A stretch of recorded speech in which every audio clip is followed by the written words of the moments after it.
우리가 원하는 것을 얻을 수 있는 물리적인 시간이 단지 48시간에 불과하다면 믿으시겠습니까? 오늘 소개해드리는 책에서는 48시간 동안 원하는 것을 얻을 수 있는 방법들이 9가지 소개되어 있으며 이를 실천한 저자의 지인들의 사례가 고스란히 실려 있습니다. 저자도 이를 믿지 못해 9가지로 나누어 실험을 한 거죠. 오늘은 이 책을 소개하며 이 영상을 들으시는 모든 분들이 48시간 안에 원하는 것을 얻으실 수 있는 걸 목표로 하고 있습니다. 저는 책에 나와 있는 대로 한 뒤 3분 안에 전화가 걸려왔고 제가 원하던 돈이 입금이 된 제 사례를 먼저 말씀드립니다. 매우 쉬웠습니다. 그럼 이게 어떻게 가능한지 시작하겠습니다. 오늘은 9가지 방법 중 제가 사용하여 바로 된 방법 2가지를 말씀드립니다. 이를 들으시고 한번 해보시면 생각이 실제로 물리적 사물이라는 사실을 충분히 입증해 줄 것이라고 책은 강하게 말합니다. 그 방법을 말하기 전에 배경 지식을 먼저 설명할 필요가 있는데요. 어려운 것이 전혀 아닙니다. 마술사가 마술 지팡이를 가지고 청중의 시선을 다른 곳으로 돌린 뒤 속임수를 쓰는 것 같은 겁니다. 우리는 눈에 보이는 것만 믿는 경향이 많은데 실제로 눈에 보이지 않는 것들이 세상에 많은 영향을 끼치고 있죠. 더욱이 그것들은 삶에 있어서 더 근본적이라는 겁니다. 우리 주변에 흐르는 미묘한 에너지, 그리고 생각과 감정과 의식은 삶의 경험에서 사실상 가장 주역임에도 불구하고 눈에 보이지 않아 그것을 이해하려 하지 않았고 우리를 위해 사용하려고도 하지 않았습니다. 그래서 그것을 어떻게 할 수 있느냐? 매우 쉽습니다. 무언가를 물리적 세계로 가져오기 위해서는 실제로 보이는 것이 아니라 보고 싶은 것에 초점을 맞추기만 하면 된다고 책은 말합니다. 왜 이게 가능한 걸까요? 아인슈타인은 모든 건 빛 에너지로 되어 있다고 했습니다. 양자 물리학자 데이비드 봄은 물질도 얼어붙은 빛에 지나지 않는다고 말했죠. 사람도 생각도 마찬가지입니다. 모두 빛의 파장이고 우리가 보고 있는 모든 것도 빛의 파장의 일부입니다. 생각 역시 진동하는 에너지 파장입니다. 책은 이렇게 말합니다. 과거에 가졌거나 지금 갖고 있거나 앞으로 갖게 될 생각은 모두 진동을 만들어내 가능성의 장 속으로 들어가 영원히 확장될 것이다. 여기서 말하는 가능성의 장이란 양자물리학 설명에서 자주 사용되는 슈레딩거의 고양이 같은 겁니다. 양자물리학자들은 이를 가능한 영점장이라 말합니다. 박스를 열어서 관측을 하기 전에 그 고양이는 죽음과 생 2가지가 겹쳐있는 상태로 보는, 즉 가능성이 모두 열려있는 상태로 보는 겁니다. 우리가 생각을 하면 그 가능성들이 우리의 인생에서 열리는 상태가 되는 거죠. 이런 말이 있죠. 철학은 의문을 제기하고 과학은 그걸 증명한다. 철학의 개념을 넓게 보면 우파니샤드를 지은 고대부터 생각이 파동인 걸 철학은 알았던 겁니다. 그걸 100년 전 양자물리학이 나오며 가능한 영점장으로 증명을 했죠. 책의 한 부분을 그대로 소개해드리겠습니다. 살면서 겪는 우연은 말 그대로 우연처럼 보이지만 사실 그것도 역시 에너지이고 작동하는 가능성의 장이다. 타임지 선정 영향력 있는 백인 중 한 명인 디펙 조프라는 그에 져서 바라는 대로 이루어진다에서 이 우연의 일치를 잘 살펴봄으로써 우리에게 일어난 일들을 미리 가늠할 수 있을지 모른다고 했는데요. 그 말이 이제야 와닿기도 합니다. 모두 에너지 형태이기 때문이죠. 우리가 긍정적인 생각을 하면 그 에너지들이 진동으로 주변에 퍼지게 됩니다. 항상 웃는 사람이 있으면 같이 웃는 것과 마찬가지죠. 그러니 좋은 우연의 일치를 발견하게 될지 모르는 거죠. 혹은 안 좋은 에너지들이 흐르는 것도 마찬가지로 볼 수 있겠죠. 디펙 조프라에겐 연구소를 떠나기 전 구인 광고가 실린 잡지가 그 역할을 했죠. 오늘 소개해드리는 책의 저자는 팸 그라우트입니다. 그녀 또한 초점을 맞추는 것으로 모든 걸 바꿀 수 있다는 걸 믿지 않았죠. 그녀는 반신반의로 이렇게 시작해봅니다. 나, 팸 그라우트는 세계 여행가이고 사랑이 많은 엄마이고 베스트셀러 작가이고 백만장자이고 만나는 모든 사람에게 영감을 주는 증인이다. 20년 전에 이렇게 썼고 현재 실제로 하나만 빼고는 모두 사실이라 자랑스레 말할 수 있다고 합니다. 초점을 어디에 두는가에 따라 인생이 바뀔 수 있다는 것이 알아야 할 배경 지식입니다.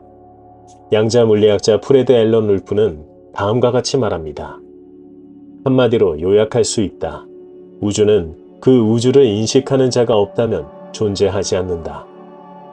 왜 초점을 맞추는 것이 효과가 있는지 뇌의 작용으로도 설명이 가능합니다. 책에서는 이렇게 말합니다. 뇌는 태어난 순간부터 우리의 마음은 일정한 지각 유형을 수립한 다음 그에 맞지 않는 다른 모든 것은 걸러낸다. 다시 말해 우리는 우리의 매우 제한된 지각에 부합되는 것만 선별해 경험한다. 즉 이 말은 가능성이 있는 것들을 뇌가 걸러낸다고도 할 수 있습니다.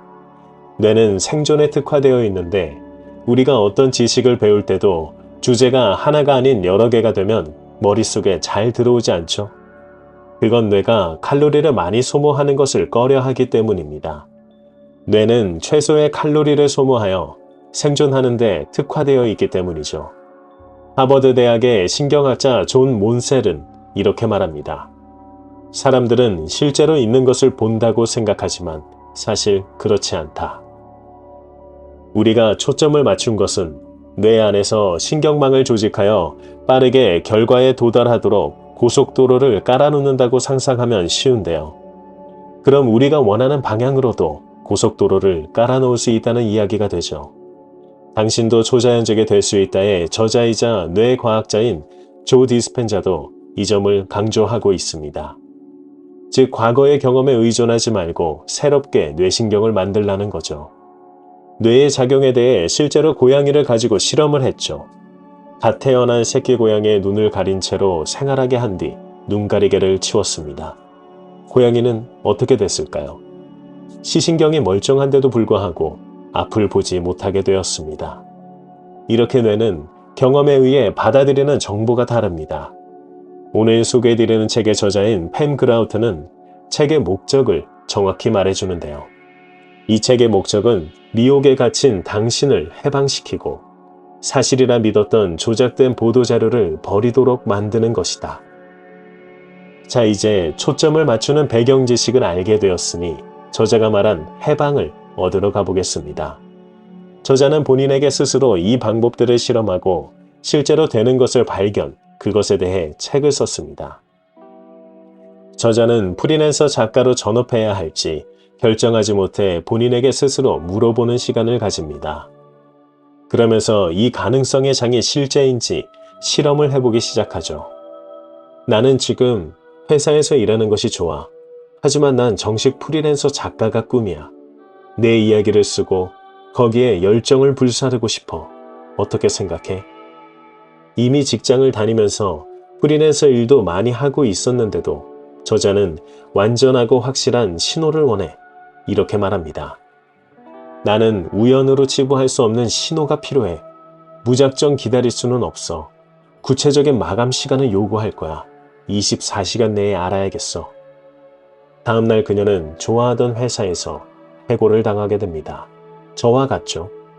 저도 바로 전 영상에서 말씀드렸던 것처럼 사람들에게 출퇴근하는 거 싫다고 집에서 유튜브하며 돈을 벌고 싶다고 말하다 이직을 했고 이직한 곳에서 해고를 당했죠.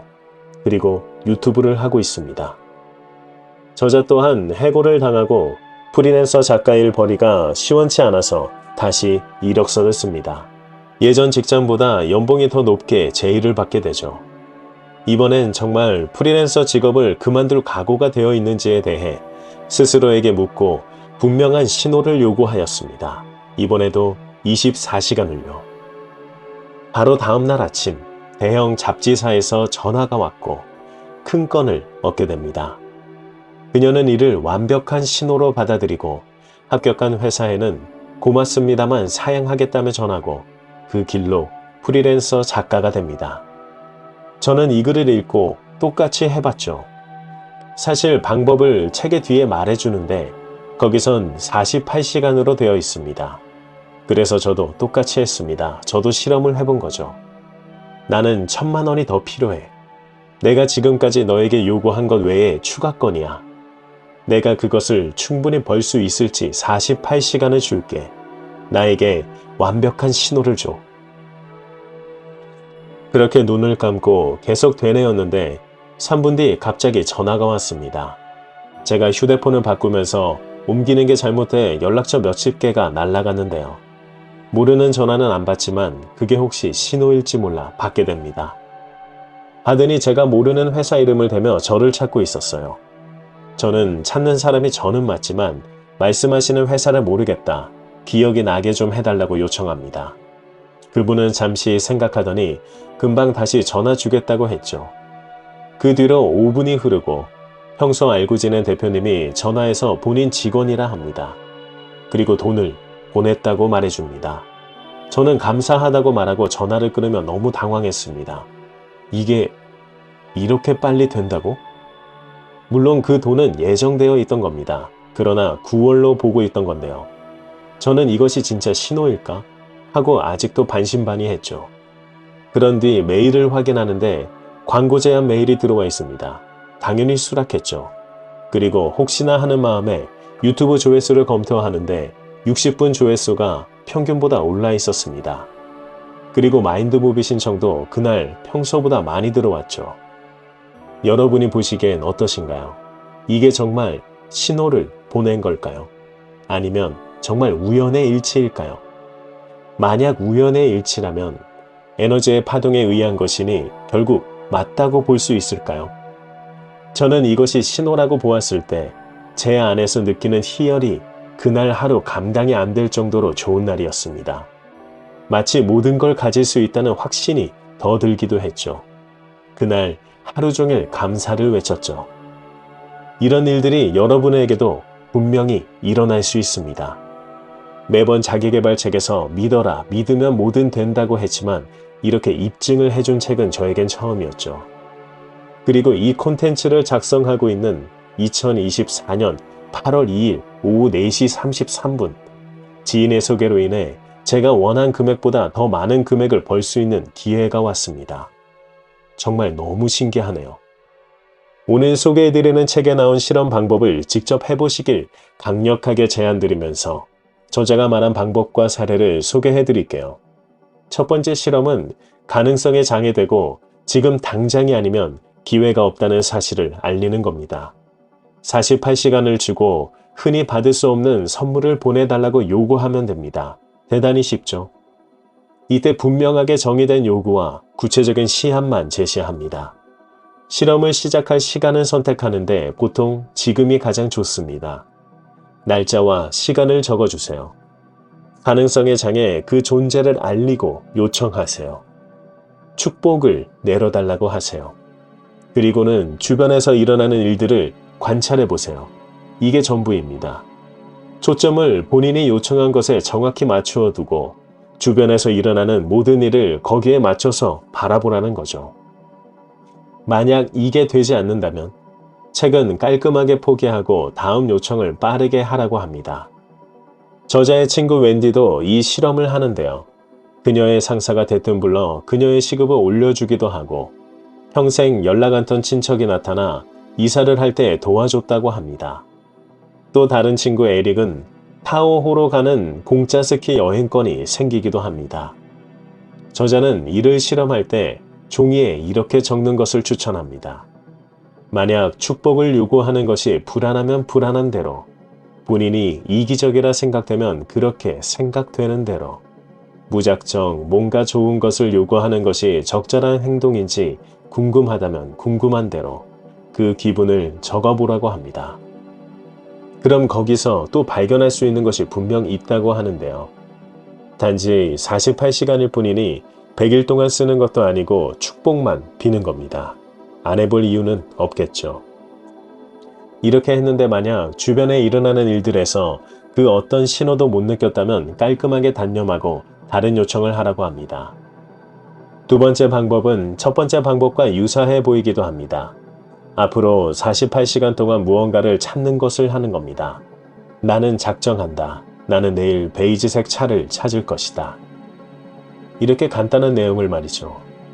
이는 우리의 뇌가 가졌던 일괄적인 프로세스를 깨는 효과가 있을지 모릅니다. 둘째 날은 다른 일상적인 것을 찾기로 결심하고 찾는 겁니다. 저자의 친구인 엔젤라는 비행기에서 시크릿을 읽고 있었고, 책에서는 공짜 커피 한 잔을 받을 작정을 하라고 권하는데요. 엔젤라는 그 구절을 읽는 순간 통로 저쪽에서 승무원이 승객에게 음료를 권하고 있었습니다. 엔젤라는 이건 아니지 하고 넘겼죠. 다시 공짜 커피를 받겠다고 작정한 후 비행기를 갈아타기 위해 라운지에서 기다리고 있는데 낯선 사람이 말을 겁니다.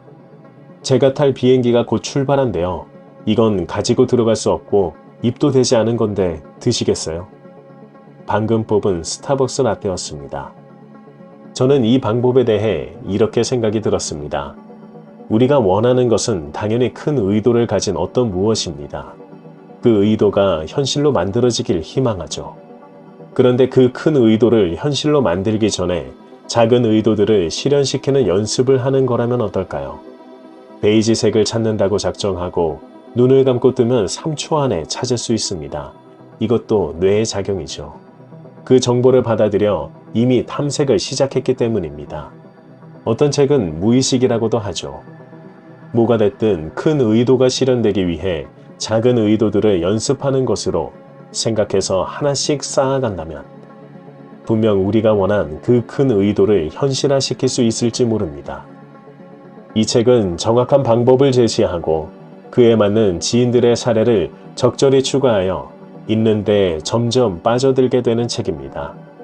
책 제목은 소원을 이루는 마력이고 책의 겉표지에는 알키 출판으로 되어 있지만 안에 보면 발행처는 시공사입니다.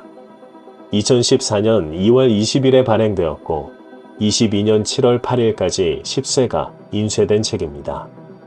나머지 7가지 방법들도 정말 이게 가능할까 하는 의심이 들면서도 매우 하기 쉬운 것들이기 때문에 안 할 이유가 없었습니다. 특히 저는 영상 앞에 말씀드린 것처럼 그 신호를 직접 겪었으니까요. 그것이 정말 우연의 일치여도 상관없습니다. 왜냐하면 디펙 쇼프라에 따르면 그 우연의 일치를 찾아보는 것이 중요하다고 하니까요. 그리고 만약 제가 초점을 그곳에만 맞춰서 본 일종의 착각이라 해도 괜찮습니다. 왜냐하면 뇌의 작용이 그렇다면 삶이 착각의 일종이고 그럼 원하는 대로 할 수 있다는 소리도 되니까요. 더 확신이 생기게 만들어주는 책이었고 너무 재밌었습니다. 다음 편은 나머지 방법들 중 다른 방법들을 더 소개하거나 내면을 다루고 평온을 느끼는 책들을 소개하려고 하는데요. 아직 정하지는 못했습니다. 혹은 영상 앞에 말씀드린 광고가 들어온 책이 될 수도 있습니다. 뭐가 됐든 재미있게 읽고 더 재미있게 소개해 드릴게요. 많이 기대해 주세요.